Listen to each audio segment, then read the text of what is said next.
Welcome to Verified Fears. Tonight, we're journeying into the heart of Canada's silent roads, where routine drives turn into reality-bending nightmares. These are true stories of road trips corrupted by something impossible, where isolation, distorted time, and the unknown push ordinary travelers to their breaking point. The first thing you notice out on the endless stretch of highway is the peculiar intimacy that isolation brings. It's not the comfort of being alone, but rather the unsettling sense that some intelligence behind the static and silence, is studying you as carefully as you navigate the double yellow lines. Mark, a civil engineer who prided himself on rationality, gripped in the wheel tighter with each passing kilometer. The dashboard clock ticked forward, and for a moment he thought about how time, in places like this, can stop feeling linear, stretching and folding under the weight of endless asphalt and dusk. His route was routine, arranged around a family visit and professional duty. But he couldn't shake a childhood memory of riding this very road, his father humming along to the radio, both blissfully unaware that music could become an omen. Tonight, the sky was the color of bruises, streaked with purple-black clouds and an uneasy wind that rattled every loose panel of the car. The roadside forests pressed in, their forms tempting the imagination with all they concealed beyond the glare of passing headlights. Mark set the radio to a local station, chatter, pop melodies, then a presenter discussing weather alerts for southern districts. He'd only driven half an hour when the first anomaly cut through the monotony. An abrupt, abrasive burst of static, followed by a precise, metallic voice listing details that didn't make sense. Tragic pileup on Route 7. Time, 10:54 p.m. tonight. Emergency services advised. Multiple fatalities. The broadcast looped once, then faded beneath a generic jingle, leaving Mark blinking at the dial. Route 7? That was several towns south, not on his itinerary. He rationalized. Maybe a badly timed recording, or some regional alert overlapping signals. Yet as he pressed the seek button, the news returned, now describing a flood, referencing airports and evacuation notices nowhere near this region. It was as though he'd tuned into some future national disaster hotline, a relay of warnings and catastrophe that hadn't transpired. He decided to ignore it, switching to a music station. But before he could get comfortable, the headlights of a semi behind him flashed in a distinct sequence. 3 times quick, then a pause, then again. The truck drew close enough for Mark to see the driver's face in his mirror, expressionless, staring not at the road, but directly at Mark. The CB radio, which Mark never used, squawked out a voice. "You hear that too?" The trucker sounded equally disturbed. For several long seconds, static warped both their signals, conveying what Mark could only call a syncopation of dread. He passed a sign for a minor intersection, none of the names registered, as if the province itself had rearranged maps while he drove. Fog drifted in from the lakes. GPS lost satellite.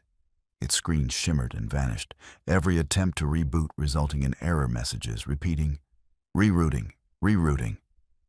As Mark slowed, the radio's voice returned, this time announcing a fiery collision at the edge of a bridge Mark didn't remember crossing.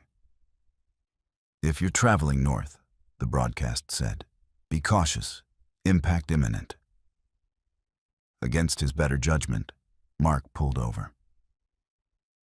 He watched as the semi pulled up beside him, cab lights flickering in uncertainty. "You getting the disaster alerts?" Mark called out through his cracked window. The trucker nodded, his face pale beneath the neon wash of dashboard lights. "Been hearing accidents all night, even ones that haven't happened. Names, times, places, Some sound like my old runs back east.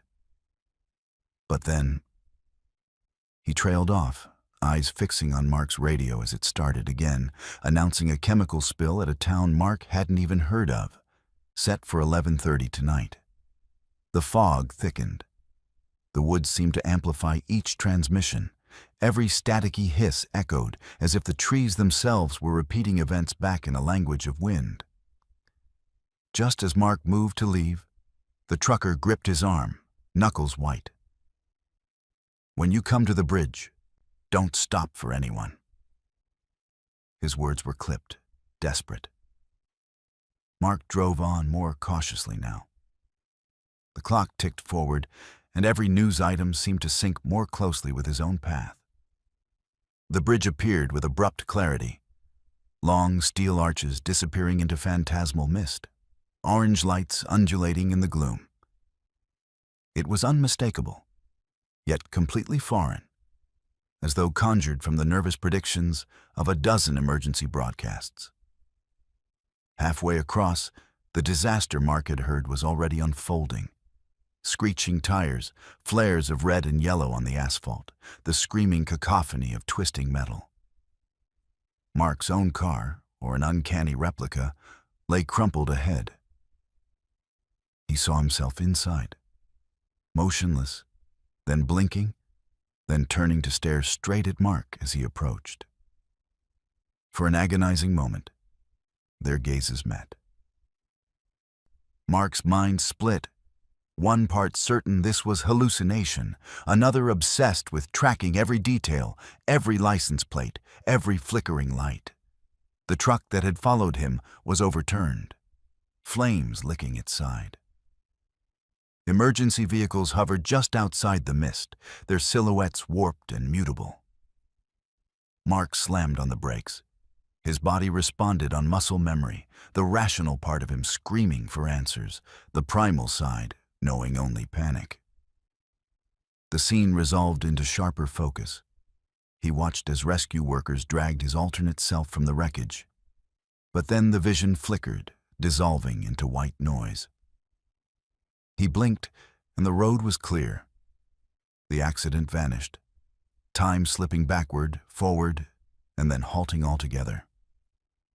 Shaking, he accelerated toward the next patch of open highway.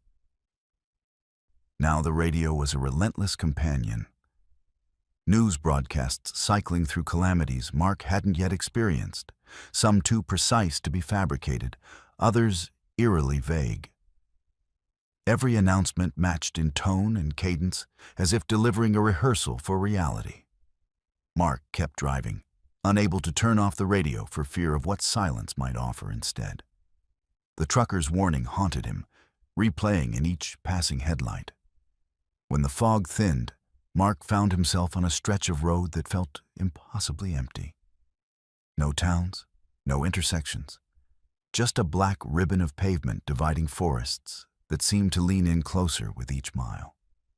The radio's looped voices calmed, switching to ambient music, then soft, gentle instructions about emergency preparedness. He realized, with a cold certainty, that the broadcasts were leading him, not merely informing but shaping the path, as though the disasters weren't warnings but markers, coded signs that dictated which turns to take and when. Mark's thoughts spiraled. What if the disasters narrated by the radio weren't predictions, but invitations? What if every road is haunted not by the dead, but by the living, cycling through endless contingencies, waiting for one to bleed into reality? Mark's own drive felt preordained, and each variation, each alternate version of himself glimpsed in fog or flame, seemed to test his conviction, his very sense of self. In the aftermath, when the sky finally began its descent into morning, Mark felt changed, not simply spooked, but fundamentally shifted. The radio still played in the background, its broadcasts gentler, but somehow more unnerving for their mundanity. He reached his destination, but every detour, every intersection, seemed loaded with significance.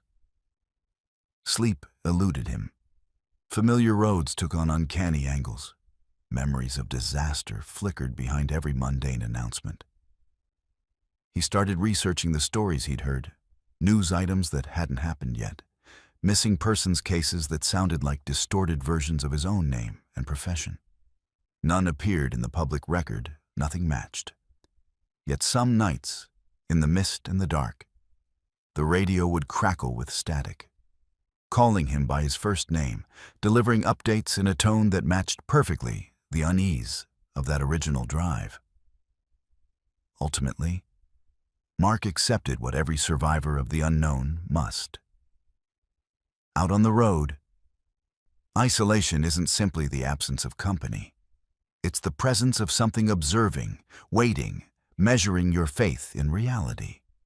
The broadcasts, however twisted, became his markers, a kind of communion with the infinite possibilities every journey holds. Does fate drive us forward? Or do we become fate the moment we choose to listen? In the relentless quiet, with the highway stretching ahead and the radio always tuned to something beyond the veil, Mark understood that terror isn't the presence of disaster. It's the lingering question in the static. The unsettling certainty that the next message, the next forecast, the next voice in the loop might not just describe the future, but decide its shape before your very eyes. No shortcut ever saved time on the roads that cut through early morning haze, especially for someone who trusted logistics more than luck.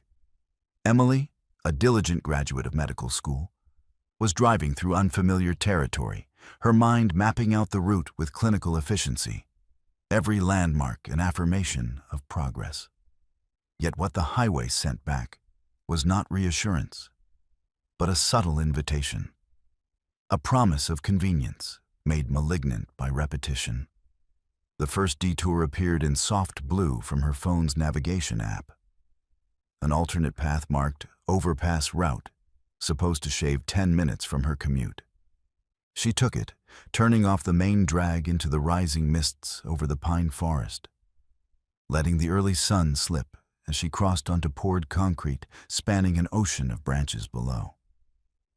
It should have been a minor change, a deviation logged for efficiency, but something about the air felt off, too dense, as though it resisted the intrusion of headlights and morning radio.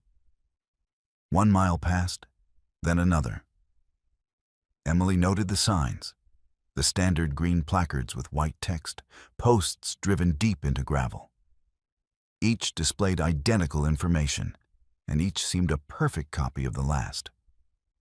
For a while, she suspected a minor error, common enough in rural infrastructure. Recycled sign units, limited funding, perhaps a lazy maintenance crew. But the suspicion soured as she ticked off 3, then 4, then 8 identical signs. Everyone spaced exactly apart, every pockmark and scratch repeated. Her phone chimed again. The estimated time kept fluctuating, sometimes displaying she'd arrived already, other times predicting hours before her destination. Emily dismissed it, attributing the hiccup to weak reception amid thick pines. The radio crackled, looping a local forecast 3 times before abruptly switching languages. First French, then a voice she thought might be Cree, then back to news. The transition seamless, without a single commercial break. The overpass curved gently overhead. After a dozen minutes, Emily realized the road below looked eerily familiar. She recognized the arrangement of rocks, the ripple in the tree line, even the burnished streak of morning sunlight passing through smoke from an unseen campfire. The repetition unsettled her, clashing against her sense of rational continuity. Yet she forced herself onward, dismissing it as mere déjà vu, the brain's trick in monotonous landscape. Several more minutes tumbled by, lost in the hum of tires on concrete. Emily became certain she'd passed the same pothole 4 times. A shallow wound in the road, always in the same place, flanked by identical rain-worn paint. Her fuel gauge, which she'd checked consciously at the overpass entrance, now ticked down rapidly, as if the car had quadrupled its consumption rate. She clicked onto a podcast for focus. But the episode too repeated, every sentence replaying at precisely the same interval, the hosts laughing in perfect synchronization, as if trapped in some mechanical loop. Mild irritation shifted toward something more primal, a sense of being surveilled, not by cameras or drones, but by the road itself. Emily checked her rearview mirror and glimpsed a car behind her, tinted windows and silver bodywork. It hovered too close, never passing, never receding, its lights matching her every turn. On the next loop, she realized the license plate was her own. Desperation forced Emily to experiment. She changed lanes, even slowed to a crawl. The pursuit never faltered. Car and convoy repeating, always behind, always identical. Around one bend, she braked and pulled over, letting the follower pass. But the car didn't overtake, didn't acknowledge her. It idled behind, then faded as the mist thickened, multiples of its shape appearing in peripheral vision, like splintered reflections. Emily decided to turn around, an action both logical and unnatural. Whoever reversed on an overpass when there was no traffic, no obstacle, just repetition? As she swung the car, every system shuddered. Headlights flickered, digital clock on the dashboard blinked 3:14, repeating into nonsense, then freezing. The GPS announced, "You have reached your destination," only for the map to dissolve, leaving a pulsing blue dot. Going backward proved just as fruitless. The scenery, trees, signs, potholes, merged and melted into sameness, each loop less distinct, as though reality was losing resolution. Emily rolled down her window for air and was met with silence. No birds, no wind, just the persistent hum of the car's engine and the faint echo of her own breathing. She felt weightless for a moment, not in the pleasant sense of release, but as though gravity itself was reconsidering its grip. The isolation amplified.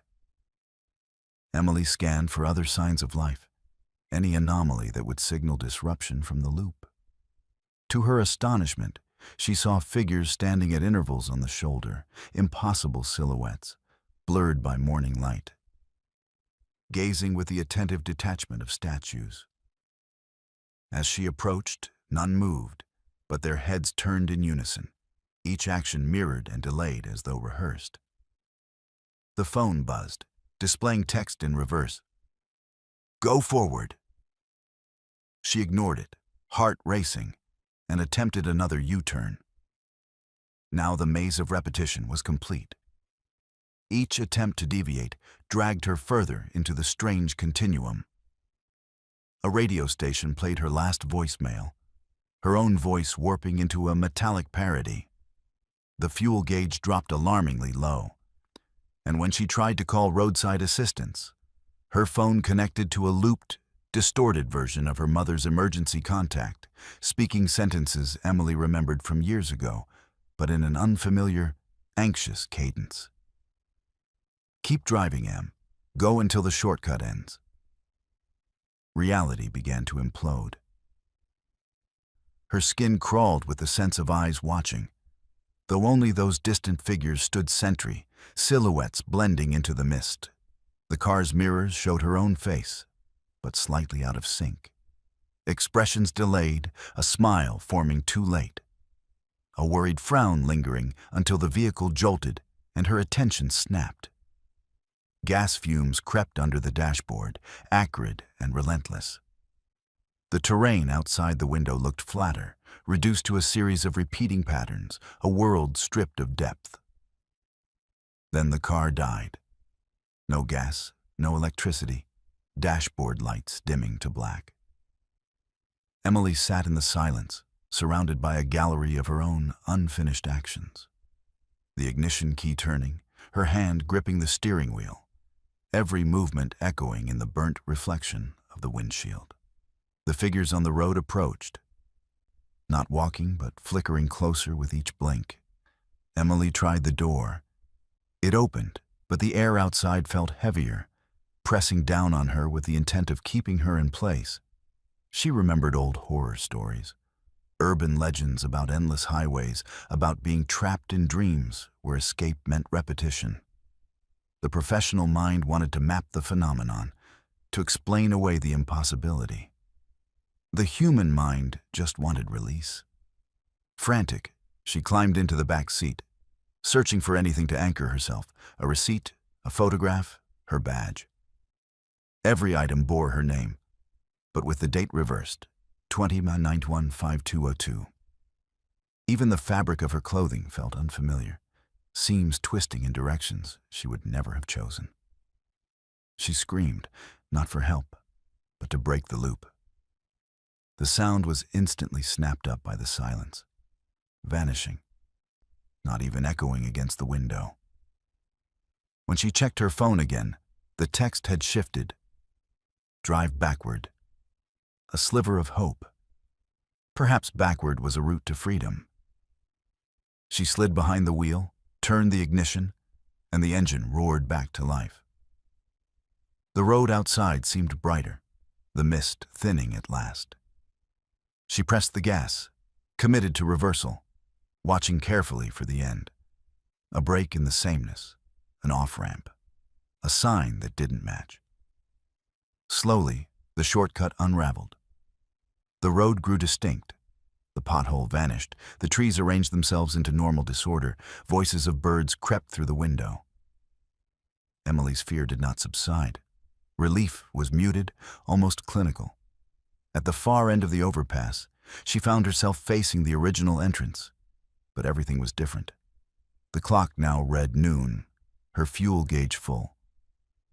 Bag of belongings reordered, phone cleaned of all messages. For weeks after, she navigated highways with caution, dreading every detour, trusting nothing automated or offered by unfamiliar convenience. In the mirrors, rear view, side, and bathroom, shadows flickered, sometimes taking the shape of her own expression, sometimes blending into the world around her with impossible delay.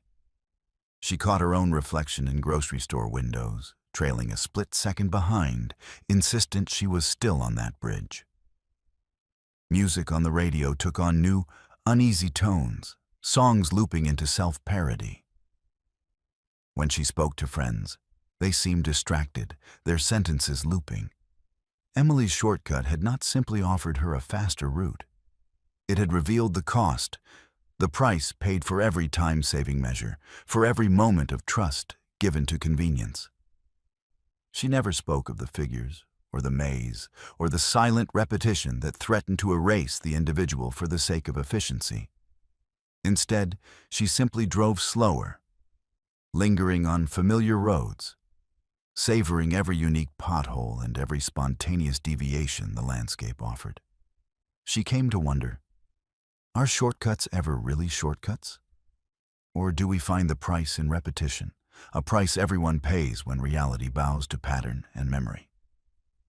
In the months ahead, Emily found comfort only in variety, in unpredictability.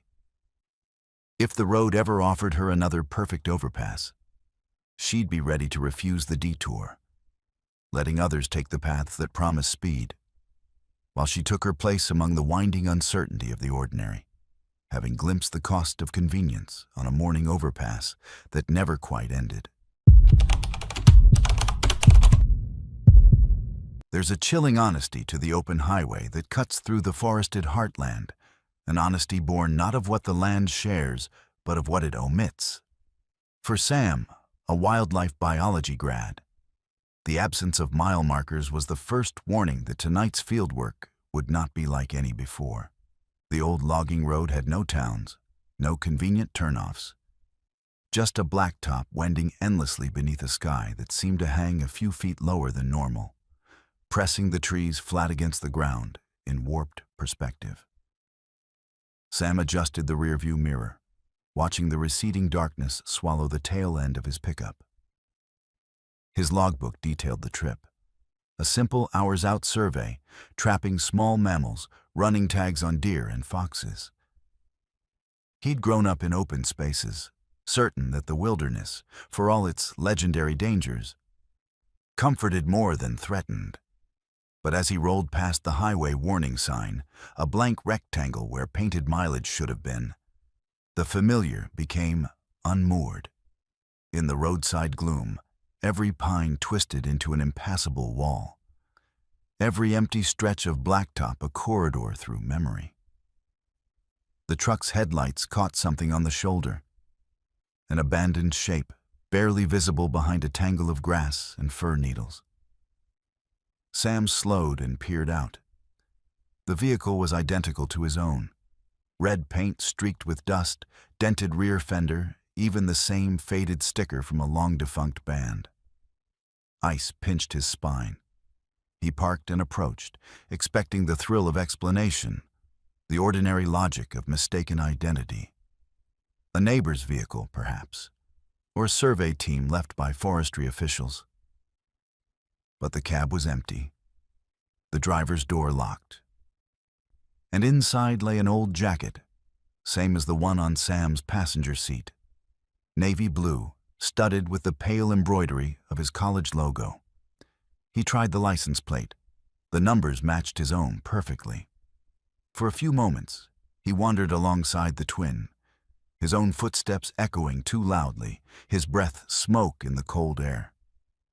Every piece of dust caught his eye, every hairline scratch and fleck of paint matching precisely. He scrubbed a hand over his face and forced himself back behind his own wheel, refusing to look back. Faulty memory, he muttered. Trick of the light. He eyed the empty road ahead, tapping nervously by habit. Phone, logbook, snack wrappers. Everything was in place, but the feeling of being shadowed refused to dissipate. As the night pressed in, Sam drove deeper into the woods, anxious to finish his survey and return to civilization. But soon, the highway provided another mystery. A handwritten note taped to a weathered sign, the paper flapping in the chilled air. Don't stop. Time overlaps. Sam squinted, wondering at the message's origins. Was it an inside joke, a local legend, some cryptic memorial to a tragedy left unreported? The note's odd cadence clung to his thoughts, an itch he could not scratch. The tunnel came next, a stretch of road bored through rock, half lit by failing orange lamps. Inside, the acoustics changed. The radio emitted whispers, layered voices too soft and slurry to parse. Sam tried to adjust the frequency, but the only result was static. The voices swelled, overlapping with each other, until one phrase broke through clear and sharp. You're almost there. Find the markers. It was his own voice, or something close enough to unsettle him. Sam groped for courage, focusing on biology, data, the rational causes behind echoes and interference. Emerging from the tunnel, the road looked altered. Signs had returned, spaced evenly along the shoulder. But the numbers were counting backwards now, diminishing with every mile. 500, 400, 350, 320. The forest thickened. The branches gnarled into unlikely shapes. Each bend looked familiar, but wrong. The kind of repetition seen only in dreams or fever. Sam flipped through his logbook, matching notes on animal encounters. But every page had shifted. Names went missing, handwriting thinned, dates reversed. His phone, always on low battery, blinked messages in sequence. Warning. Overlap detected. Remain calm. He snorted, the bravado of youth receding, replaced by a gnawing sense of being the experiment rather than the observer. Unsettled, Sam reviewed a story he'd heard as a child, the account of a missing hiker, lost for days, then discovered asleep miles off course, clutching a notebook with scrambled entries. At the time, it had felt like a parable, a warning against arrogance. Now, the parallels gnawed at him. What if the road itself was conscious, reconstructing memory through travelers' fears and expectations? Up ahead, a new sign appeared, warped and leaning as if deliberately obstructed. No markers beyond this point, no rescue beyond this line. Sam hesitated at the boundary, the logic of adventure warring with sudden survival instinct. But curiosity drove him on. He pressed the accelerator, the groan of weathered tires muffled beneath the weight of breath and imagination. Within the newly markerless stretch, the atmosphere thickened. The air seemed to vibrate with potential, as though on the verge of being sliced. Sam's mind spiraled back to the truck on the side of the road. The message on the sign, stories of vanished travelers. He remembered the lost hiker's journal, the strangeness of entries written in reverse, dates and names bleeding into chaos. Minutes stretched, 10, then 30, then an hour folded into a minute, then a minute into an hour. The forest was a solid green wall, the blacktop a featureless portal. Sam's memory of his own journey became slippery. He forgot which direction he was moving, what led him here, even his reason for recording mammal data in the first place. A creeping dread replaced data with sensation, the certainty of being observed by something vast, not animal, but atmospheric, a malignant will woven from the repeating quiet. At the edge of comprehension, Sam glimpsed movement. A figure, barely visible, moved along the margin of the forest, identical in shape and build, cloaked in that same college jacket. Sam's engine stuttered, headlights flickered, and the figure froze, head tilted toward the shadows as if listening for the echo of his thoughts. For a breathless instant, they connected. A moment of mutual recognition, estrangement threaded through shared memory. Then the figure retreated into the green gloom, erased by distance and fear. A gust of wind rattled loose the last certainties. The road beneath Sam flickered. Numbers on the dashboard running in reverse. Radio now looping emergency broadcasts from missing person reports decades old. The reports began describing Sam himself. His name, age, expected route. Last seen on logging road northbound. The same details he'd written in his own logbook that afternoon.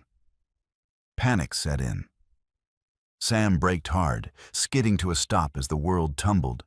Headlights illuminated nothing but fog and the receding shape of a distant truck. The same make and color, emptied by absence. He checked his reflection, half expecting not to see his own eyes. Relieved at the familiarity, yet haunted by the subtle shifts in expression, the infinitesimal delays of movement. Trying to retrace his route, Sam searched for landmarks, but found only repetition.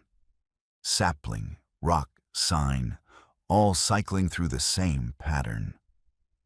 He realized the resolution to escape must lie not in forward motion, but in understanding the loops. How memory and fear become machinery for survival in places that recognize the mind as easily as the body. The next hour blurred. A crash of headlights and shadow, a sequence of messages from the radio and phone instructing him to leave something behind, break the memory. Sam removed his college jacket, left it folded on the passenger seat, and felt a release. A fractional easing of tension, as if the road had acknowledged his offering. The markers reappeared, counting up instead of down, each a sign of restored chronology. Ahead, the forest finally thinned, the road opening into new terrain, blue sky struggling through cloud cover. When Sam emerged onto the main highway, he sensed the shift. Not relief, quite. but the relief of constraint. The world had resumed its ordinary rhythm, the markers restored, the time on his phone matching expectations. Yet when he checked the rearview mirror, the shape of a truck glimmered in the distance. Always following, never quite catching up. A reminder of the road's memory. For days afterward, the story replayed in Sam's mind, each retelling loosening the threads of what had really happened. News broadcasts reported a new missing person. His own data swapped into the story he'd studied as a boy. The hiker, now himself. The truck on the shoulder, always waiting. He understood finally what the markerless roads had taught him. Every journey through wilderness is a journey through repetition. And every missing marker an invitation to wander, not just through geography, but through the folds and overlaps of time and identity. Every expedition thereafter carried the lesson. Carry no unneeded memories. Count only the markers you can touch, and beware the places where the numbers fade. The open highway is never truly empty. It is crowded with the echoes of every anxious traveler seeking direction, hoping the road itself remembers them when they can no longer remember themselves. The open road at midnight is not truly empty. It is a stage set for encounters that couldn't happen in daylight, a passage over which past and present drift like smoke. For Harper, a seasoned truck driver with military discipline and a skeptical faith shaped by years of survival. The shoulder of the highway was usually nothing more than a strip of gravel, a zone for blown tires and coffee breaks. But tonight, under a moon so thin it might have been scratched into the sky, she felt watched. Not by law enforcement or wildlife, but by something that remembered her name before she'd ever shown her face. Harper was heading north, with a half-full load of timber and iron, running against the clock to make delivery before sunrise. The route was ordinary enough, a straight shoot through evergreen woods that glimmered with frost. Radio tuned to a late-night talk show, eyes flicking from mirror to dash and back. She trusted her instincts, leaned into routine, and carried a tiny cross on her dashboard. A private talisman meant more for comfort than confession. Her faith was complex. Forged in war zones, battered by heartbreak, carried quietly into the lonelier corners of her life. She almost never stopped for hitchhikers.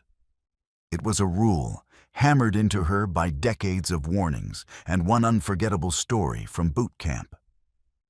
But as she rounded a curve just past midnight, her headlights carved out the silhouette of a lone figure, thumb extended, face half-turned. A young man in a threadbare coat, the kind travelers wore before the world spun so fast. Harper slowed out of caution, not kindness, prepared to wave him off and keep rolling.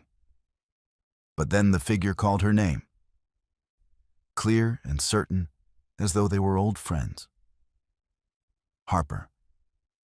The voice cut through the radio chatter and the boundaries of expectation. Harper inched up, her instincts pinging between fight and flight. She rolled the window down a crack, keeping her hand on the concealed lever for the truck's flashlight.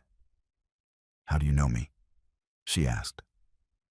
The hitchhiker smiled, not warmly, but with a sort of weary relief. "You helped me once," he said. "A long time ago. But it's cold now." Harper blinked. She had helped thousands in her drives.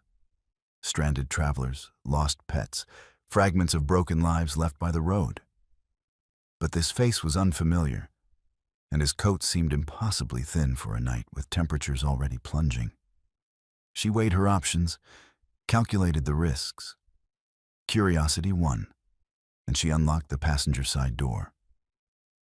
He climbed in quietly, smelling faintly of rain and old wood. His hands were folded in his lap, trembling in rhythm with the rumble of the road. Harper glanced at him sidelong, noticing every detail. A patch sewn to his sleeve, a scar on the jaw, eyes that flickered with stories unspoken. He asked for warmth and silence, never directions.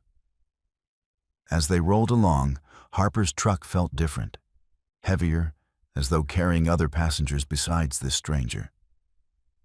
Then she noticed something subtle. The dashboard cam, always reliable, was blinking out of sync. The device's feed appeared scrambled, dark outlines flickering across its screen, and when she glanced in the mirror, the hitchhiker's reflection lagged and faded, a shadow that barely mirrored his body. The radio hissed, skipping channels in bursts of static and momentary distortion, as though tuned to another dimension. They passed a rest stop, its lights ominously dark. The young man pointed. "We're close," he murmured. His tone wasn't urgent, but Harper sensed weight beneath the words. She stifled questions, remembering her father's lesson. Sometimes roadside encounters are only half meant for you. Sometimes you're just the vessel for stories trying to return to the world. Suddenly, Harper's headlights swept over another figure. A woman standing stone still beside an overturned sedan, her hair blown by wind that did not touch any trees. The woman's lips moved soundlessly as Harper drove past, her eyes locking with Harper's in a flash of recognition. An expression of gratitude or warning, Harper couldn't tell. When she checked her rearview mirror, the sedan was gone, and the road behind had swallowed any evidence of accident or presence. The hitchhiker fell silent.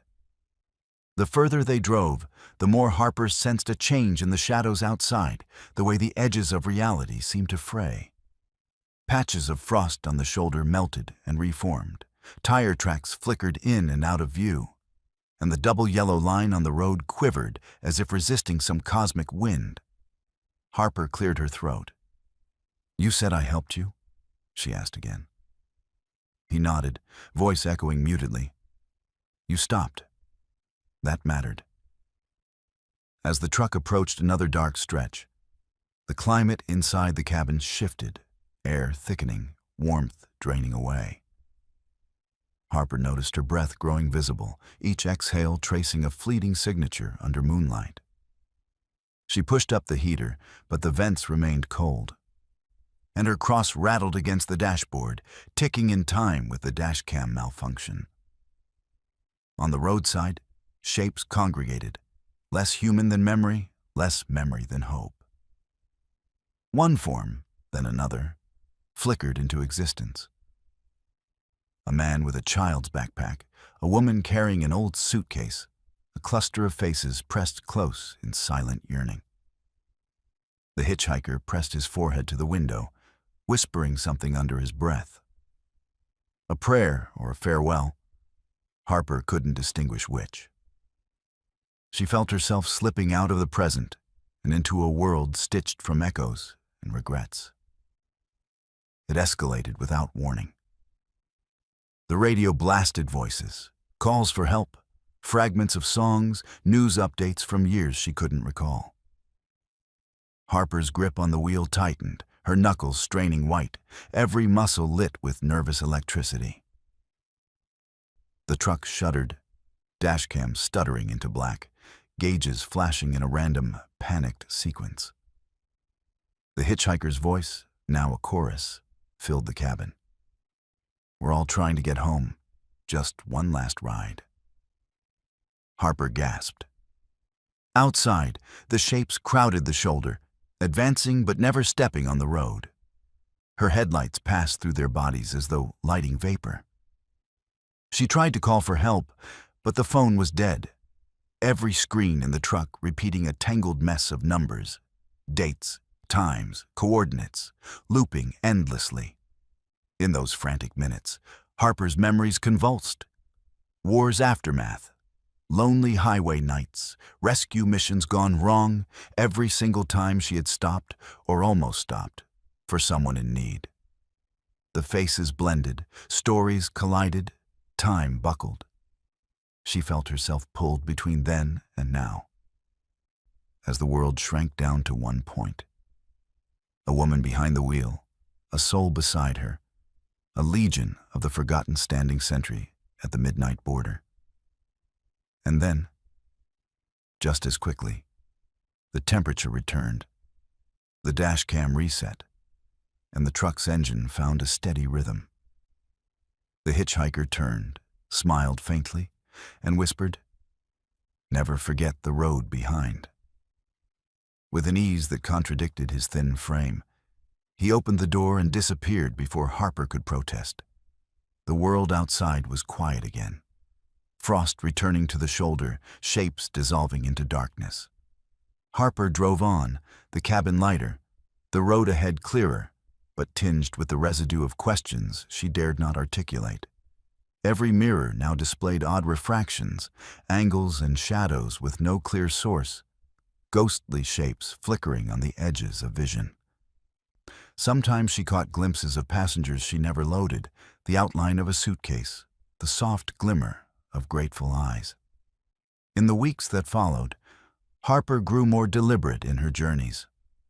She checked each mirror twice, avoided deserted stretches at midnight whenever possible, and adjusted her cross so that it hung securely, no longer clattering in time with nerves. But the lesson remained. The road was never wholly empty, and the living share it with more than just the cars and asphalt. Sometimes, in moments when faith felt brittle, she remembered the hitchhiker's words. The gratitude of the saved clings to the air, lingering like exhaust and cold rain. The world's roads are stitched together not by paint and gravel, but by brief acts of witness, by hands extended at the margin, by the courage to stop when every instinct says go. Harper's nights grew quieter, but every journey carried an echo. The sense that the dead ride their own highways, asking nothing but the memory of compassion, needing only a witness to validate their passage. She learned to pray with her eyes open, to navigate both the world's dangers and its mysteries, and to trust that kindness leaves footprints deeper than fear. As the seasons changed, frost retreated, headlights gleamed over thawed highways, and Harper carried on, driving further, stopping less often, but never forgetting that sometimes the shoulder of the road is more than a place to rest. Sometimes it's a portal, a line where the worlds tangle, where names are remembered, and where the only way forward is to let the souls ride with you, quiet and unseen, until they reach whatever home eternity has set aside for them. Mist hung over the northern highway like a veil, obscuring everything but the bright green exit sign, and the familiar anxiety that surfaces when a routine detour turns unsettling. For Riley, a non-binary park ranger with years spent wandering isolated forests, whose mind favored logic over superstition, this fog was a nuisance, not a threat. The route home from the station should have been simple. Take the exit ramp, find the rest area, gather composure before braving the last stretch through unlit woods. But tonight, the ramp seemed longer, sharper, swallowing more distance than memory recollected. Riley's thoughts darted through work notes and radio chatter. The road had always imposed a quiet discipline. Stay alert, be prepared, know when wilderness becomes inhospitable. Yet there was something foreign in the mist. A kind of density that slowed each breath and made tires grind louder on the pavement. Approaching the rest area, a familiar wooden sign rose up. The lettering tilted as though twisted by unseen hands, announcing facilities that no one in recent memory had actually used. The car rolled to a stop in the meager illumination of a solitary lamp. Riley scanned the lot. No vehicles, just patches of wet concrete and the distant rustle of needles in the pine wind. In the cabin, the air changed, becoming thick and coarse, weighing down shoulders and settling into lungs. They locked the doors by habit, but the act felt performative, theatrical against the implacable hush that had crept in with the fog. Needing respite and routine, Riley grabbed their flashlight, stepped onto the slick pavement, and crossed to the restroom building, a concrete box painted years ago, still shedding flakes and memories. Inside, the hallway was longer than expected, its corners receding into unnatural shadow where ceilings and walls failed to meet logically. Footsteps echoed, growing louder with each iteration, until Riley realized the sound was not just amplification, but duplication, as if someone, something, was trailing at an imperfect interval. Riley reached the first door, only for it to swing open without being touched. The interior was wrong. Not a restroom, but a mirrored hallway branching left and right, both directions lined with identical doors, each marked not with symbols, but with fragments of handwritten names. Some familiar, others impossible. The flashlight beam fractured, light scattering where it should have reflected, forcing Riley to step lightly and stick close to the walls. With each door tested, Riley sensed time shifting. Watches and phones ticked forward, resetting, 1 minute jumping into the next, while the world outside remained fixed in stasis. The sensation was subtle at first, a lag between thought and movement, a slow bleed of memory into the present, as if the building itself parsed time by its own design. Further in, belongings appeared, a scarf, a child's plastic toy, an empty water bottle stamped with a date from the previous decade. Riley bent to inspect a wallet, its ID card faded but recognizable. A ranger from 10 years prior, one of the region's missing, a name whispered on radios late at night but never spoken in daylight. The hallway grew colder, air tinged with something metallic, the scent of old snow and hidden decay. A doorway opened with a groan, revealing not a restroom, but a hallway tilting upward, leading into a fog-filled chamber. Gravity became uncertain. Every step demanded greater effort, feet dragging as if untethered from the certainty of weight. The lights flickered, and Riley's body felt oddly buoyant, like walking underwater but without the kindness of resistance. In distant corners, mist churned in shapes that mirrored their own posture, shadows mimicking stance and stride. Riley's phone vibrated, but the screen showed only static, the numbers melting and reforming. They tried to call for help, voice clipped by fear, but only a distorted echo answered, a child's voice repeating questions in reverse, words tumbling backward into meaninglessness until only the cadence remained. Panic crept in, urging retreat, commanding reason and routine. Riley recalled every training module, every advice given to calm lost hikers, and tried to regulate their breaths. A surge of adrenaline pressed Riley deeper into the maze, the flashlight straining with unnatural luminescence, as if fighting to illuminate truths meant to stay hidden. The walls became mirrors. With each glance, Riley saw not just themselves, but a dozen variations. Some smiling, some crying, some desperate. A cold chill seized their spine as the nearest reflection blinked in perfect unison, lips moving to spell their name in reverse. The reflection whispered something, mouth contorted in a silent scream, the glass warping as if ready to swallow. Riley stumbled through, emerging into a corridor painted not by craftsmen, but by time itself. Streaks and stains formed faces in the cracks, eyes blinking, mouths open in surprise or horror. The sound of water trickling inexplicably from overhead pipes became a chorus of voices, some old, some impossibly young, all detailing directions to nowhere. Riley clung to their flashlight, pressing forward, each step draining more energy, each heartbeat sinking with some deep, subsonic pulse beneath the concrete. A flicker of movement near the ceiling caught their eye. Small, weightless objects floating, spinning gently as though tugged by invisible hands.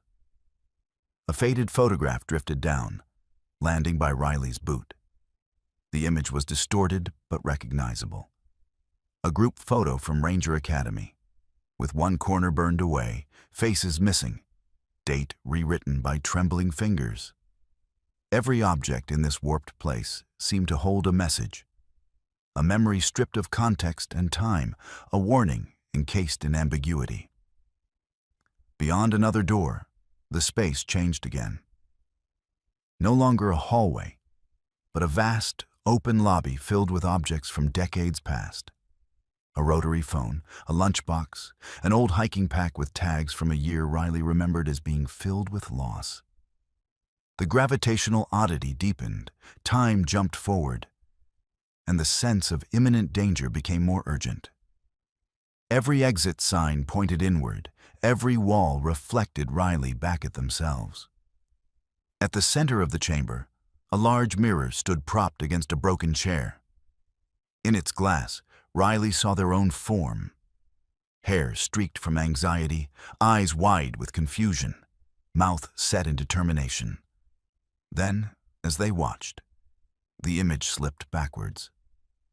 The mirror's self began speaking in reverse, syllables tumbling out so quietly that Riley had to concentrate to decipher. It was a message, half advice, half accusation, words that seemed to prick at old guilt and forgotten misdeeds. "You belong outside," the reflection murmured. "This place holds the lost, not the searching." Riley felt the world buckle, a surge of fear overwhelming rational analysis.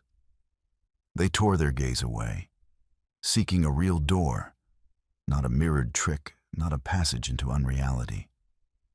Their flashlight dimmed, the batteries draining as if sapped by the building's hunger for attention. At the far end of the room, one door stood slightly open, light streaming through with the golden clarity of morning. Not fog, not artifice, but day. Riley charged forward, throwing their body against the door, tumbling through into brightness, the hallway collapsing behind. The world outside was changed. Air smelled different, sounds carried odd undertones, and every food and drink Riley tasted after was subtly wrong, as if reality had been recalibrated, their senses tuned to a new, less forgiving frequency. Back in the car, the fuel gauge flickered. Time seemed months ahead, and everything in the glove compartment was rearranged. Riley gripped the wheel so hard that it ached, vowing never to take another ramp without unyielding scrutiny. The mist had dissipated, and the highway stretched out. Ordinary, prosaic, a lifeline into mundane routine. But each day after, Riley noticed subtle cues that the rest stop remained changed. The taste of coffee, the pressure of boots on gravel, the resonance of voices over static were all colors faded and notes bent. Sometimes, dreams replayed the warped hallways and floating objects, waking them with heart pounding in the early morning. Other rangers asked about strange stories, rest area legends, travelers gone missing, objects reappearing years later. Riley rarely spoke of that night.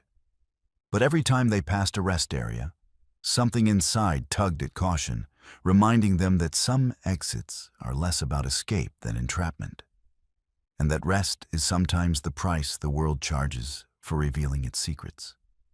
In the reflection of office windows, in the shifting lights of dawn, in the delicate balance between fear and curiosity, Riley learned to trust only the roads that made sense, always wary never to linger long enough to remind the highway of their presence. For those who travel isolated paths, the rules are simple. Not every ramp leads back to the map. Not every rest brings relief.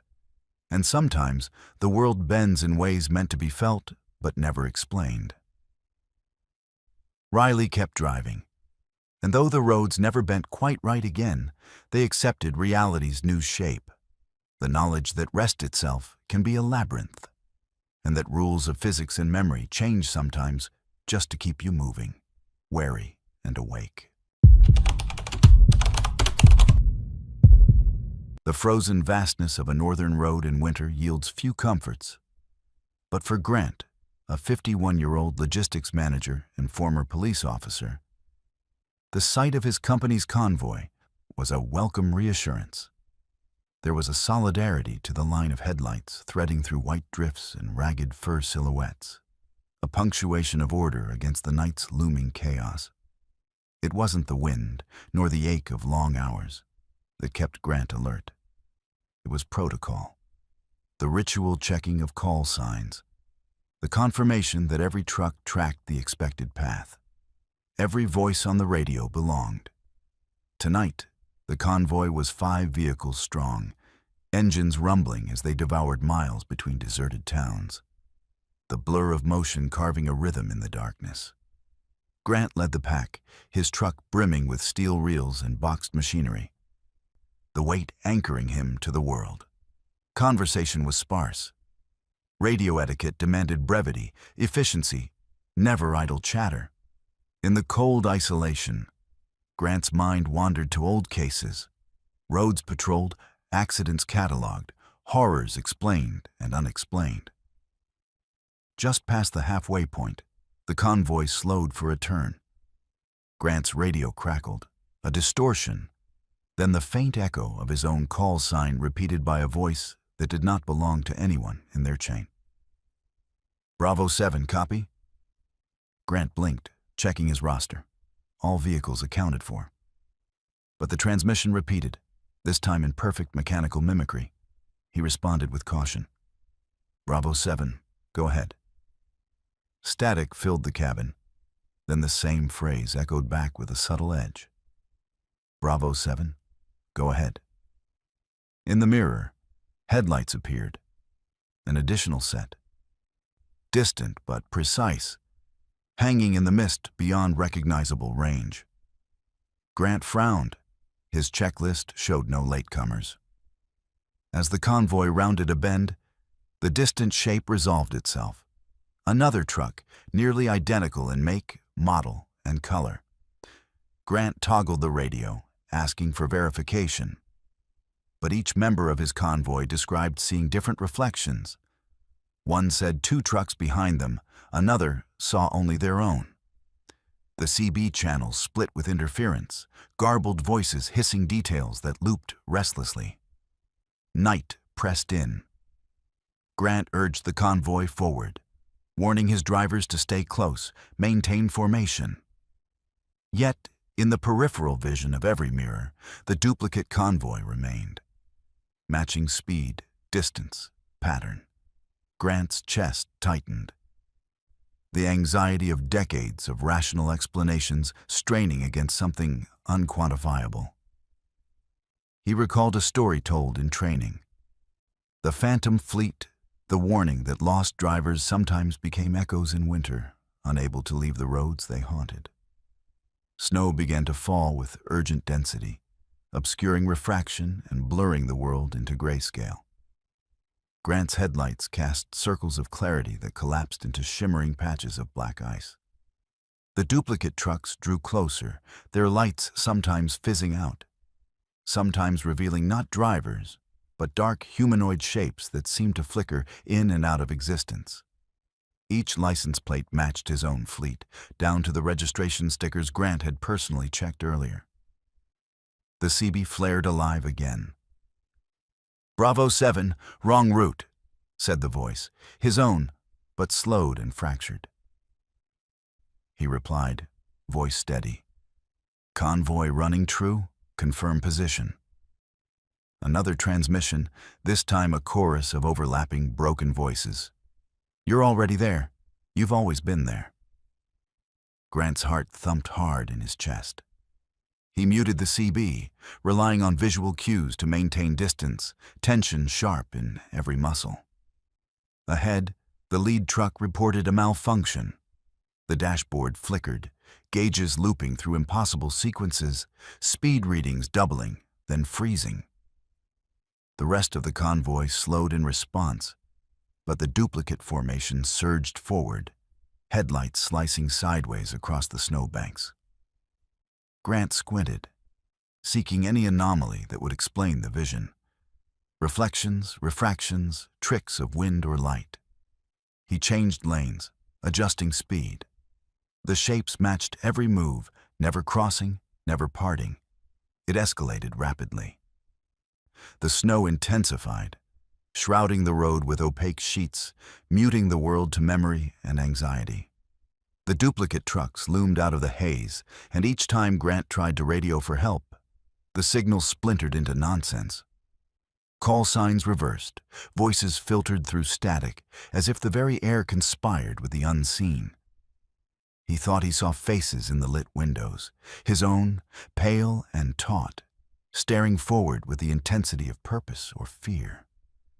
Suddenly, Grant's truck lost connection with the rest of the convoy. The dashboard went black. The engine juddered to a stop.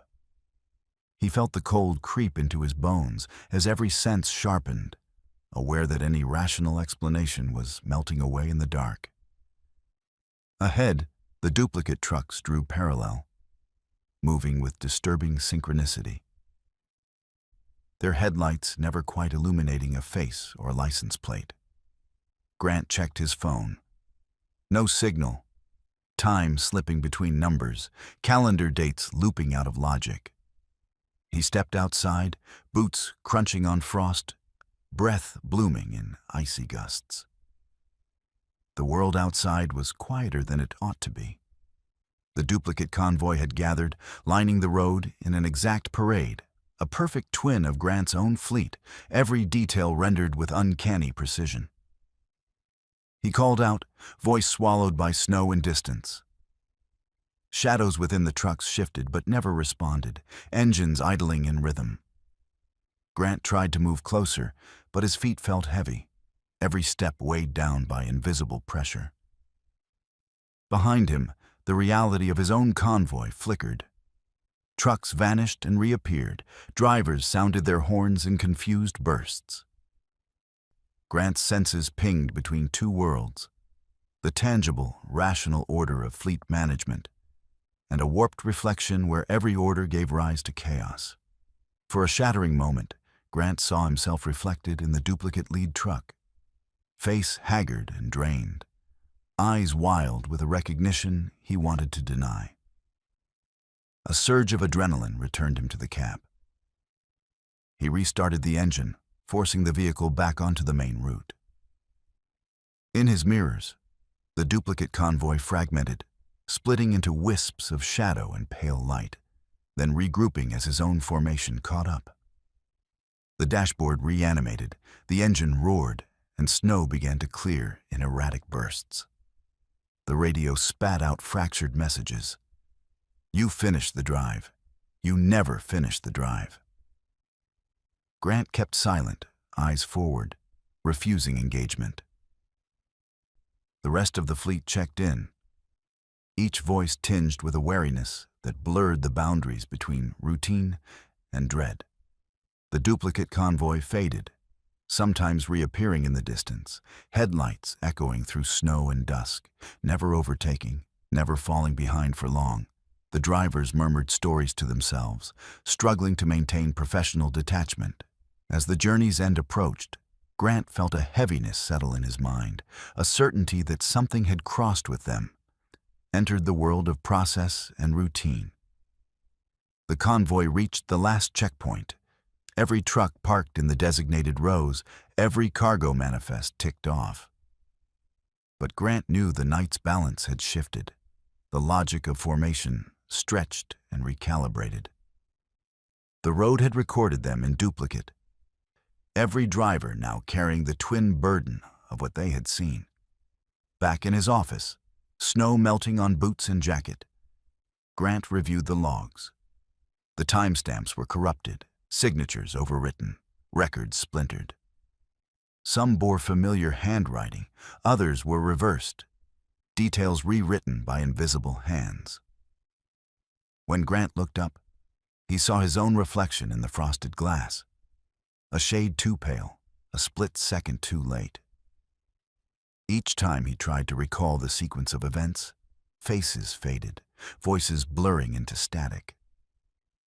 He called the fleet's maintenance line, but every answer was stunted, half-spoken, looping through rehearsed protocols as if returning to the start of each day, each drive, each hazardous journey. The authorities filed the anomalies under weather interference. But among the drivers, the legend of the haunted convoy grew. It was said the duplicate fleet still crossed the snowy roads each night, forever out of reach, but never truly departed. A reminder to stay alert, stay rational. Never let the orderly world of traffic and cargo become a domain of shadows. Grant kept driving, professionally, relentlessly, compelled by duty and the assurance of process. But every winter, as the snows returned and roads emptied, he was haunted by the memory of doppelganger trucks, the eerie echo of his own voice in the CB, the sense that unfinished business still trailed behind. The world of logistics and sequence insisted that routes could be completed, inventories reconciled, every drive checked off as done. But Grant understood the deeper truth. For every mile driven, every convoy tracked, there was a reflection somewhere in the dark. A haunted fleet forever mirroring the living convoy, never quite catching up, never quite falling away. If every mile is haunted, he wondered, who among us truly finishes the drive? In the snow-swept quiet, he listened for answers. But all he ever heard was the hum of tires, the pulsing of headlights, and the continual static of roads that sometimes refused to let anyone go. There's nothing sinister about sunset until the route home splits into uncertainty. A detour forced by technology, pushing comfort and routine through a narrow passage of unfamiliar dusk. For Monica, a 36-year-old urban planner, traveling cross-country for a short conference, the GPS was an ally against confusion, a digital map she trusted more than local signage or gut instinct. The city's edge fell away behind her, replaced by scattered farms and pine groves, every mile a reminder of how quickly habit could dissolve into improvisation. The day had been measured. Numbers on spreadsheets, plans for traffic flow, notes for a sleepy township that never quite caught up with her expectations. By departure time, Monica was hungry for the comfort of a commercial hotel, dinner ordered by room service, and the quiet certainty of locked doors. She set her route, let the traffic update algorithm push her into rural backroads, and watched as the world shrank into the golden haze of coming night. The first sign that something was wrong appeared in the form of a missed turn. Monica had driven this stretch before, but her GPS rerouted, promising a shortcut. 24 minutes to her destination, down a detour she'd never noticed. The road forked off with no warning, its recommended lane marked by temporary signage, pale against a deepening sky. Other travelers seemed to follow without complaint, trusting the wisdom of crowdsourcing. But as Monica merged onto the new path, the signal dropped. The mapping app glitched, freezing the ETA, the blue dots spinning as if caught between worlds. She frowned, annoyed yet resigned, and pressed onward. Headlights carving paths through gray fields and rows of abandoned machinery. In the clarifying silence, only the hum of her car and the soft shuffle of wind infiltrated Monica's thoughts. The road stretched on, a narrow ribbon flanked by rusting barbed wire and the odd glimmer of broken glass. She passed weathered billboards covered with peeling paint, trying to orient herself. But the familiar markers were gone.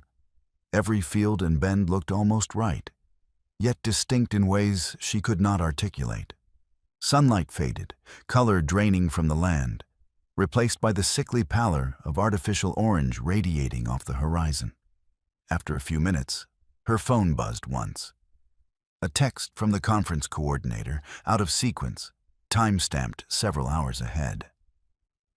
Monica's skin prickled at the inconsistency. She checked her dashboard clock. It had reset back to the afternoon, out of sync with real time.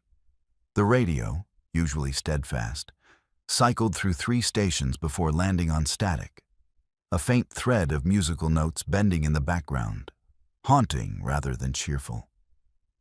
Monica's route shifted again. Signs appeared, first in English, then in languages she didn't recognize.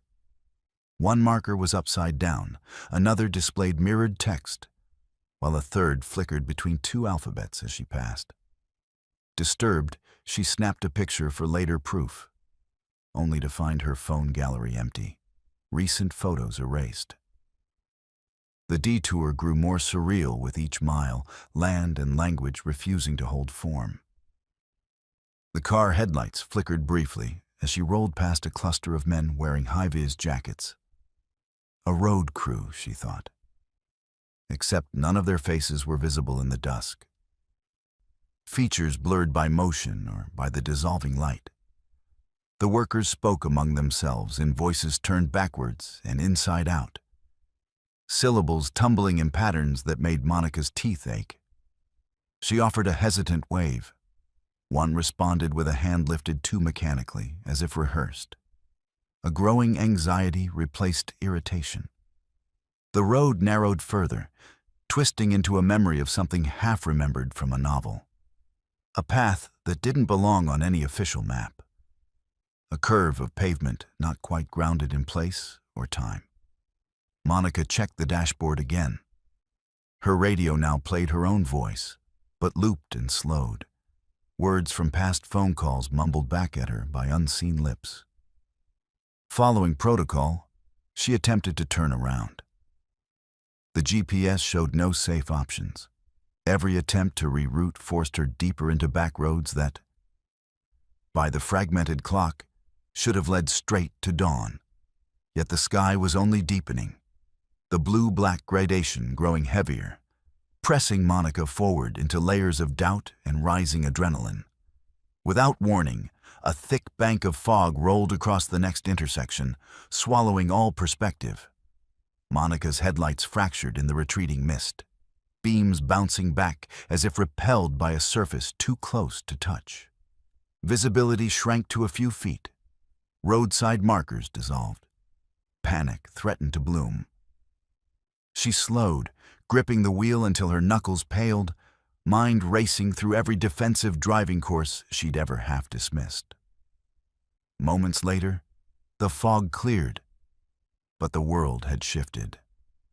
The road signs now displayed a language vaguely reminiscent of Cyrillic, then Japanese, then complete nonsense. Trees at the edges of the route bent sharply towards the pavement, as if listening or warning. And Monica wondered whether she was still following any real detour or whether technology had abandoned her for some twisted experiment. Her car radio hissed, then returned, broadcasting a local forecast for a town Monica knew had been dismantled years ago. The weather was described in terms that didn't make sense for November. Heat wave arriving, solar flares, red moon forecast for sunrise. She turned the dial, but every frequency echoed with thin, whining tones and half-audible names. Her own name among them, followed by repeats of, "Not arrived, not arrived." At the next crossroads, Monica caught sight of 2 old trucks parked together, facing opposite directions, each one's headlights pointed down separate lanes, as if daring her to choose a side. As she slowed, both engines died. The drivers inside lifted their hands to their faces, white gloves outlined in the failing light, then rolled up their windows at the same moment. Monica pressed her foot to the gas, desperate to leave behind whatever test or performance this had become. The detour lengthened without logic. Her ETA disappeared, time vanishing into the dense, bruised dusk. Her destination wasn't showing in any navigation system. And now landmarks were replaced by uncanny imitations, buildings from her childhood, a school bus abandoned by the roadside, faces in shadow that seemed to recognize her. Monica's sense of reality bent under pressure. paranoia interlacing with the mundane act of driving. Finally, nearly 2 hours after she'd left the conference, Monica saw the city's lights begin to materialize between trees, their geometry shaky and untrustworthy. Her phone buzzed again, this time with a flood of notifications time-stamped in reverse. First from dawn, then mid-afternoon, looping back to the present. Every message read, "Arrived late, don't wait up." She entered town, the buildings off-kilter and smaller than memory, and pulled over near the conference hotel. All clocks in her car rolled backwards, dashboard flickering as if the universe itself was out of sync. Monica stepped free of the car and tried to call the coordinator, but the phone only made static, her own voice repeating the phrase, "Home is never where you left it." In the following days, Monica's sense of time remained unstable. Alarms rang hours too early or too late, food lost its flavor, and local traffic patterns changed unpredictably each morning. She began collecting screenshots and audio recordings, searching for proof that the detour hadn't merely been a data error or exhausted fantasy. Conference attendees spoke of similar experiences, lost time, bent paths, memories swapped for dreams. But no one offered an explanation, and everyone carried a quiet anxiety into their work. Every subsequent drive, Monica avoided shortcuts, even the most logical ones, choosing familiar routes she knew matched the map, checking road signs twice. The technology never glitched again, yet the memory of dusk on the detour haunted every turn, a lingering question on every empty stretch. If the fastest road to comfort can sometimes be the longest road back, how can anyone trust their sense of arrival? Sometimes she replayed the backward broadcasts, the indecipherable road crew voices, searching for a code or warning in the jumble of sound. Sometimes she watched for the same abandoned trucks, expecting to see white gloves at every crossroads. But most often, Monica simply told herself that home was a privilege rarely granted to those who challenged the certainty of night. The next time she set out on a long drive, Monica placed her faith not in GPS nor computer-generated detours, but in the unreliable wisdom of her own fear. A fear sharpened now by experience, never again dismissed as mere superstition. From that night on, she believed in the power of return, in the need to travel slow and trust only the signs written in the language of ordinary dusk. For as long as the roads could be bent by technological failure, they could also be bent back again by remembering one simple truth. The shortest route is not always the way home, and sometimes the longest nightmare is the one that seems to shortcut safety for a moment, only to reroute reality for hours. On a lonely stretch of rural highway, the world is most defined not by what you see, but by what you hear. For Conrad, a 42-year-old scientist and radio expert, the collision of static and broadcast was more familiar than family. He had spent a lifetime tuning frequencies, sorting signals from noise, chasing distant storms across crackling AM waves.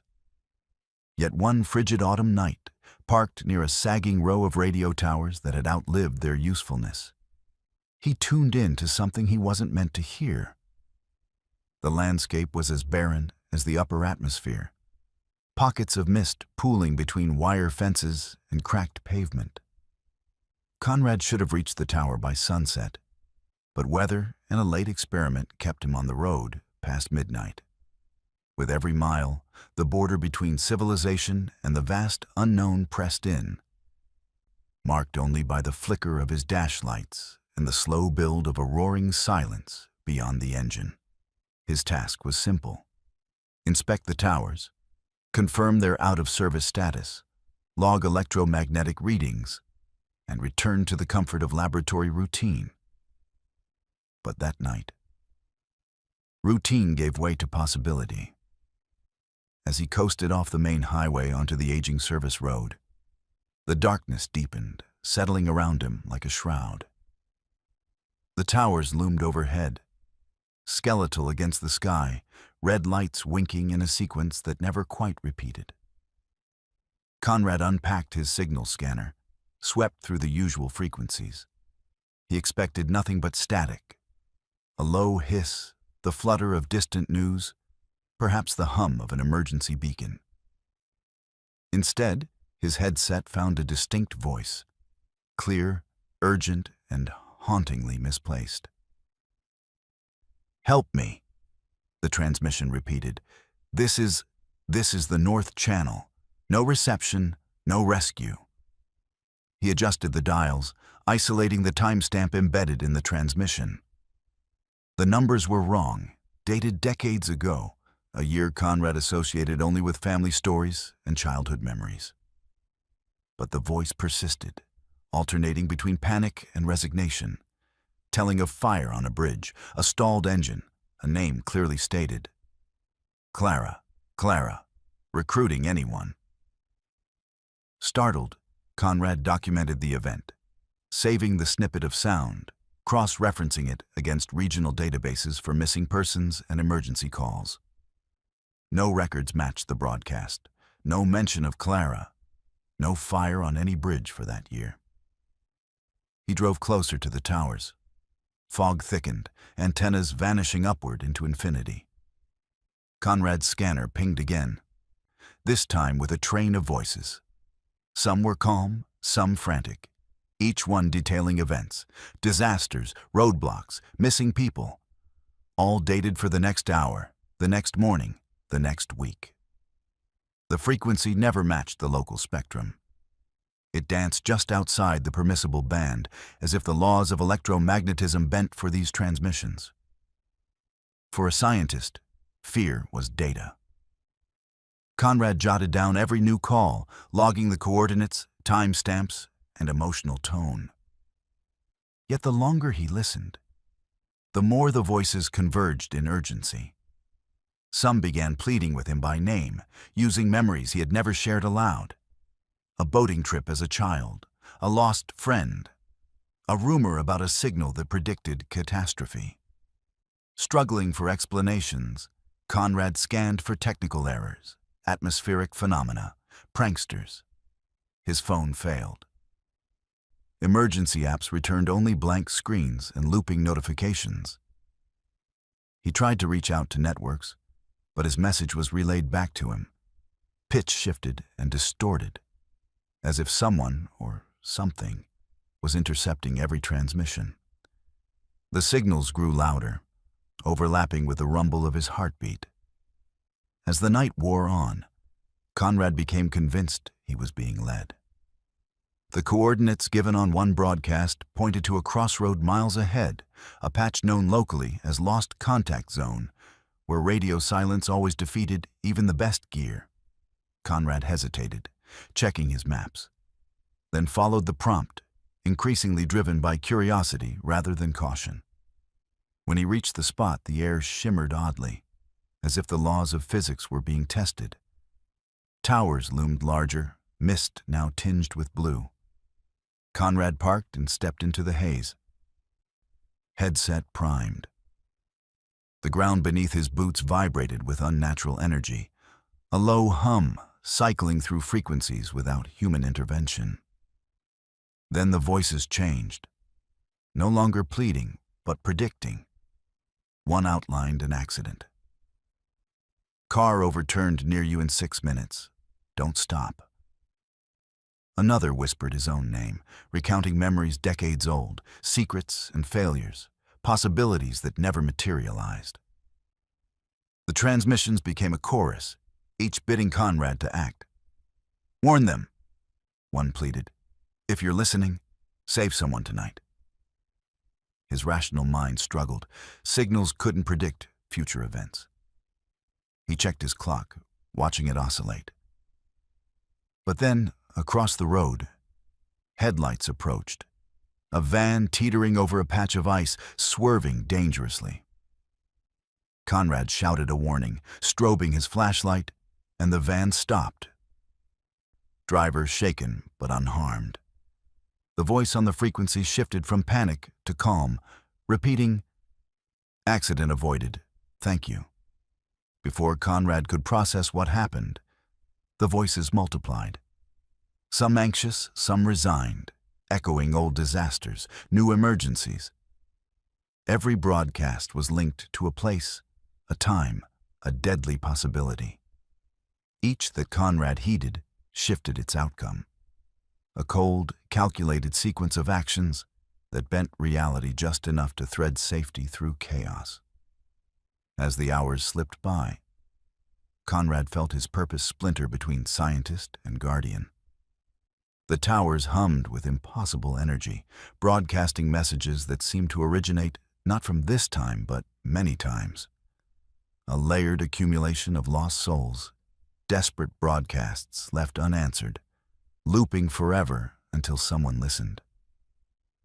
The logic defied his training, but the urgency was undeniable. The last transmission of the night came in a whisper, calm and chilling. "If you're listening, tonight, don't stop near mile marker 17.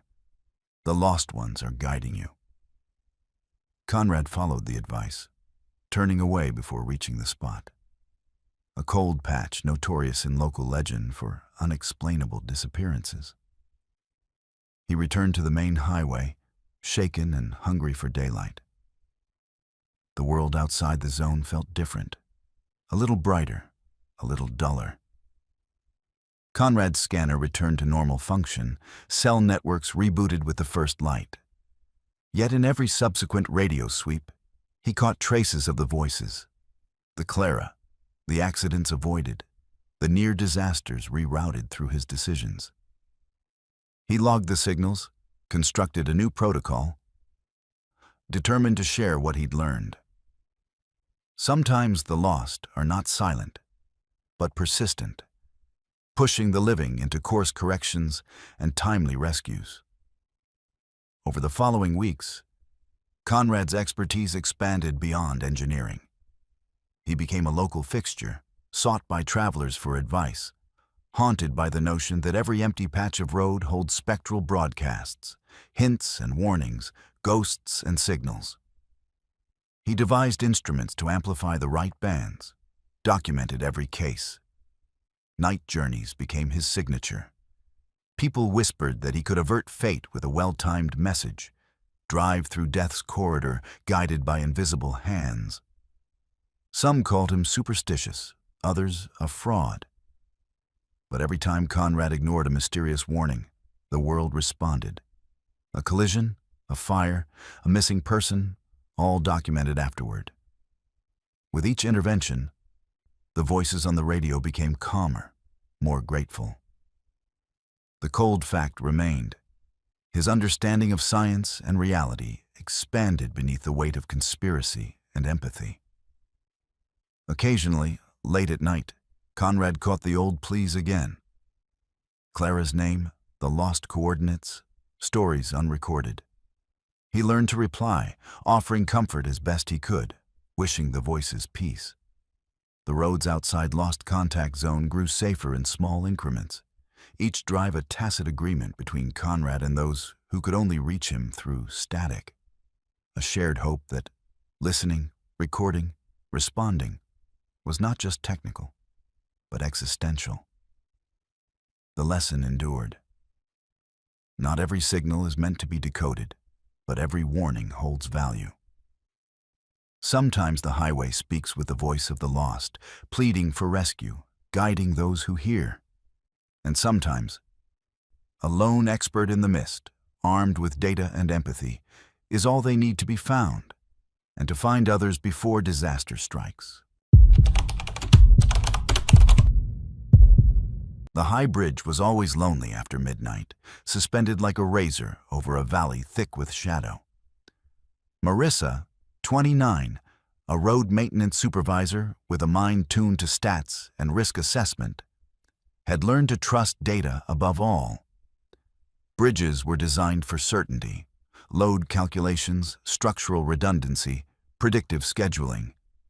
But tonight, certainty refused to cooperate. The numbers behind her inspection log didn't match anything she could see. She parked her maintenance van at the bridge's midpoint, hovering on the threshold between two districts neither claimed. Traffic reports had projected 0 vehicles for the next hour, her scheduled inspection perfectly isolated. And yet the night pulsed with a tension she couldn't shake. The air clung to the steel, damp and electric. Her breath fogging against the windshield in a rhythm too steady to be soothing. Marissa keyed her walkie for the routine check-in. Bridge 11 secure, weather clear, commencing night survey. Silence responded, except for the feeble hum of her own engine. She preferred isolation. Work flowed best when distraction vanished. The silence tonight, though, felt heavier. Her focus narrowed to the illuminated spans and the pale sweep of her headlamp. The first anomaly came as a flicker. Wrong-way headlights in the distance, pale gold and sharp against the black. She checked her tablet. The bridge was closed, both entrances sealed for the night. No one should be here. She flicked on the roof beacon and waited, eyes tracking the shape as it approached. The vehicle was older than any log to pass this way, a boxy sedan crusted with age and rain. Every line reminiscent of outdated models Marissa remembered from childhood. The car halted just ahead, a moment frozen, engine idling. She radioed for possible breach, her message vanishing into static.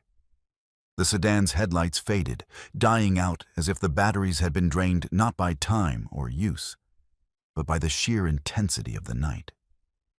Marissa stepped from her van, boots crunching softly. She wanted a rational answer: late commuter, navigation error, lost driver. As she advanced, the driver's window rolled down. She saw a woman's face, frantic, hair fanned wildly.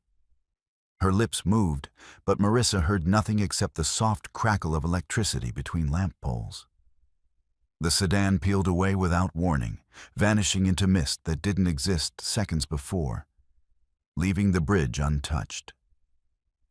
The log in Marissa's tablet reset. The license plate erased, the timestamp now misaligned. She ran the numbers again, knowing every data set could glitch. But the entire inspection record seemed to have rewritten itself. She noted the error, taking photos, documenting everything she could. But each image blurred, shapes distorted and impossible to parse. Trying to distract herself, Marissa reviewed the bridge's pressure sensors. The system recorded a single crossing, but the details conflicted. The weight signature was anomalous, showing not one car but dozens in close proximity, overlapping in ways no convoy ever could. She checked adjacent surveillance feeds via her phone, expecting fuzzy footage or animal movement. What she found shook her. The crossing recorded live was not just from tonight, but also footage from 30 years ago. Another night, another vehicle. Same location, same direction. The figures in the old video wore clothes from a different decade. Faces frozen in worry, gestures frantic. The timestamp insisted the time was now, not then. The system replayed the crossing as a loop, faces and cars returning with uncanny regularity. Marissa paged through data logs. Her own credentials were replaced by another name, another ID, someone who had vanished from records decades ago. Her pulse quickened. She toggled back to her live window. There, on the screen, was her van, her own features reflected in the glass, but different somehow. Her hair rearranged, a jacket she didn't recognize, posture stiff with uncertainty. Rattled, Marissa stepped back outside, scanning the far side of the bridge. Lights flickered distantly. The air seemed to ripple and bend. She remembered childhood tales her mother had told, stories of bridges that connected not towns, but times, ferrying desperate souls back and forth across years with no warning, The technical side of her brain rebelled, searching for code error, insufficient bandwidth, electromagnetic interference. She walked the span, boots ringing against cold metal, headlamp beam cutting the dark. She tried calling colleagues for confirmation. The signal died, messages looped, phone clock spinning backward every few seconds. The night felt drawn out, each minute billowing into hours, each noise carried on wind that refused to settle. As she neared the center, Marissa's senses sharpened. In the low ambient light, she glimpsed something impossible. A second set of headlights approaching, moving the wrong way again with slow, deliberate precision. Data said there should be no one here, every record corroborating the fact. Yet here it was, burning against the stats, burning against the rules. Feeling a surge of duty, Marissa waved her beacon, signaling stop. The headlights hesitated, then flickered out, leaving the bridge blank and silent. She advanced, scanning for tire marks, footprints, any physical sign.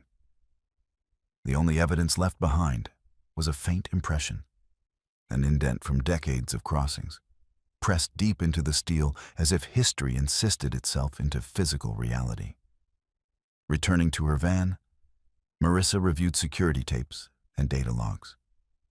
Each attempt at analysis led back to confusion. The live footage replayed her own nightly movements, but the figure in the recording grew less familiar each time. The face sharpened into a stranger's, gestures repeated but detached, as if she were watching herself through a distorted lens. Her credentials no longer matched, reports filed under names she did not recognize. At the far end of the bridge, tremors shook the steel. Minor ripples, dismissed as inconsequential by last year's engineering report. Tonight, though, each vibration grew in urgency, bearing the weight of lost years. Marissa gripped the railing, feeling the passage of reality tighten around her. The bridge rattled. Time appeared to fracture into fragments, the scenery around her flickering between now and then, past and present. In a final surge, Marissa checked her location data. The system showed she had never arrived, never left, only existed as a repeating interval.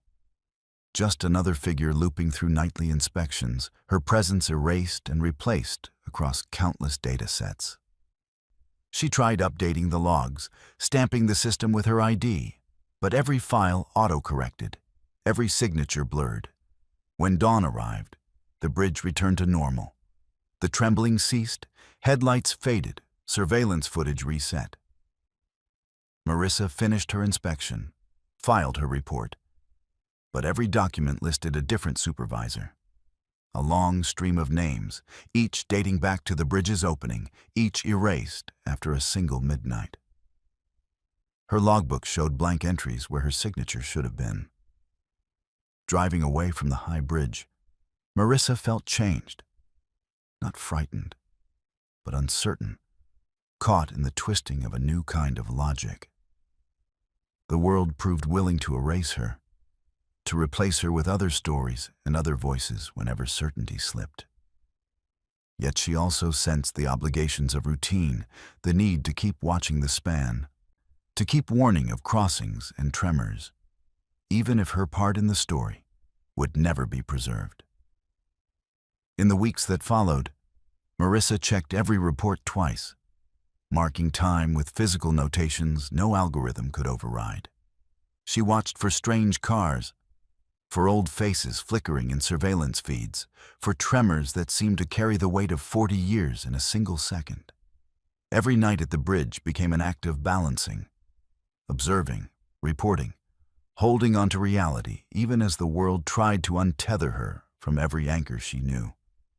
The lesson was simple, if unsettling. If roads record memories, sometimes those memories erase us. Every town trusts a watcher to keep the numbers true. But sometimes the watcher must accept that keeping vigil may mean vanishing into history.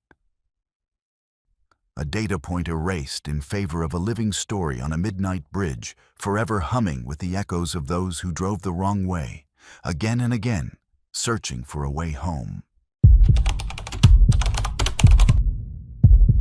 Fog is the true custodian of the remote highways, sometimes revealing the landscape in spectral flashes, sometimes sealing away entire worlds in silence and blind despair.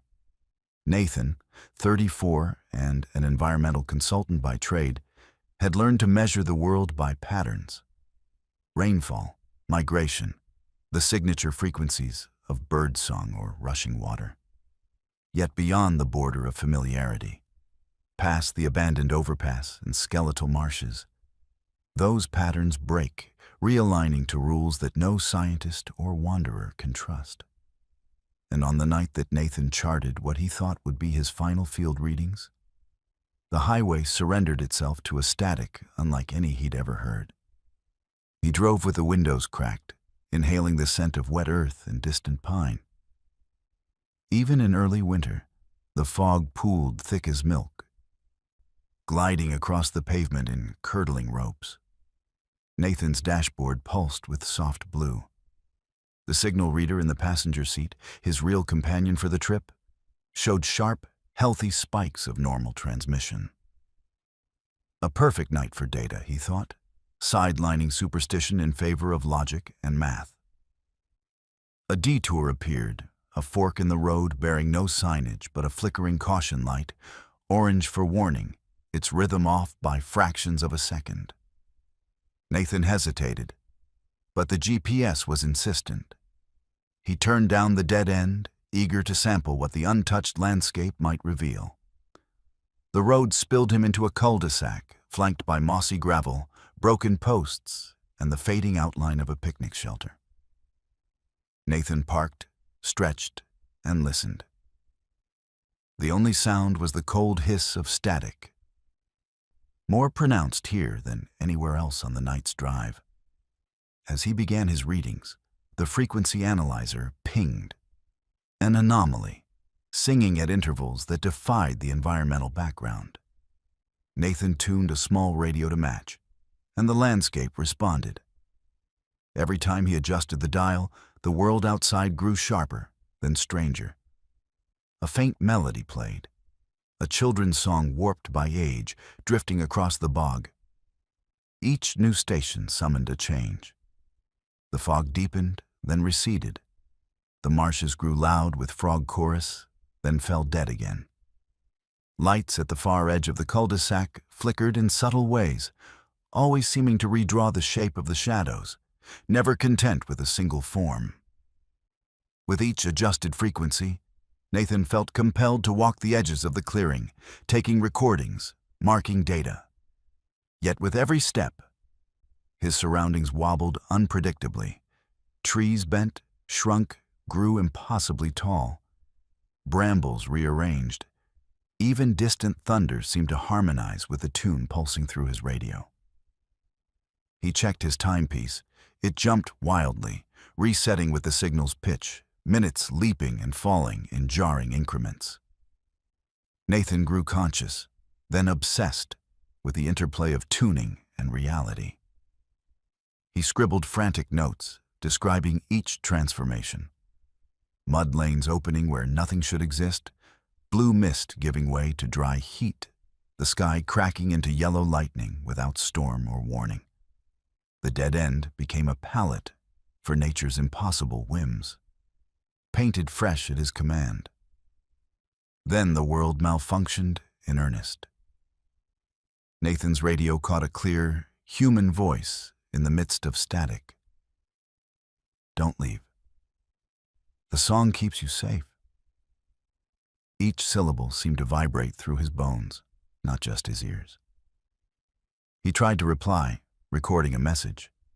His own voice played back as a child's, garbled and echoing. "Nathan, come home."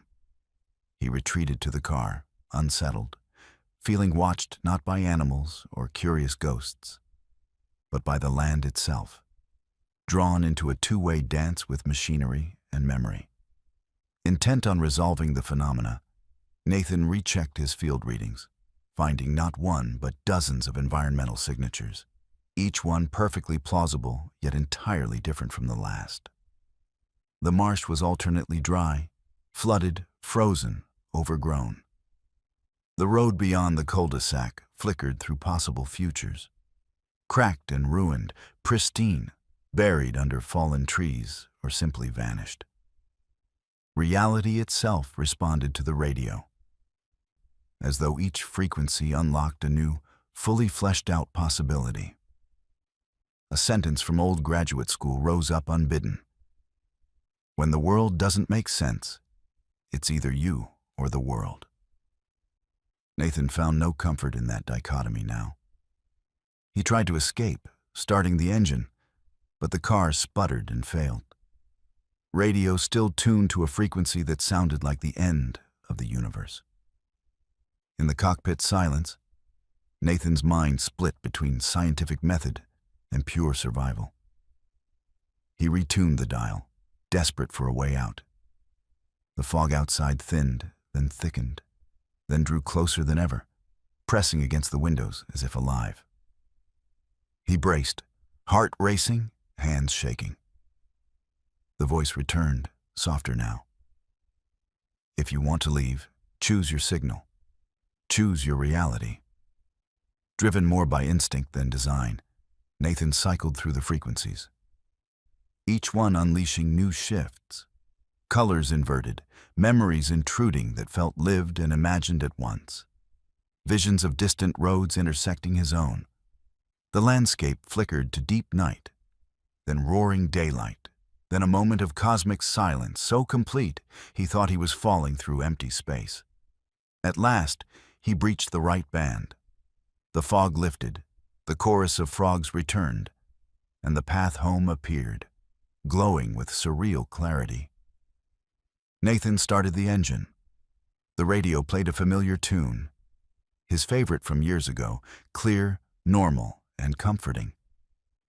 He drove, leaving the dead end behind, and watched the world outside return to ordinary shape.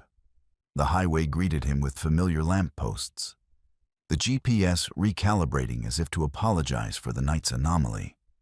In the days and weeks that followed, Nathan was haunted not by ghosts or monsters, but by the knowledge that reality itself was negotiable, malleable under the influence of unseen signal. He checked every frequency, every corner of background static, searching for one that felt slightly off, slightly dangerous. Sometimes, when he was drifting into sleep, he heard the dead-end melody again. Soft, inviting, a promise of unlimited landscapes waiting just beyond rational understanding. He published his findings, then spent years tracking similar anomalies. Travelers contacted him, recounting dreams of cul-de-sacs that changed with a song, highways that vanished, signals that led them to futures they couldn't explain.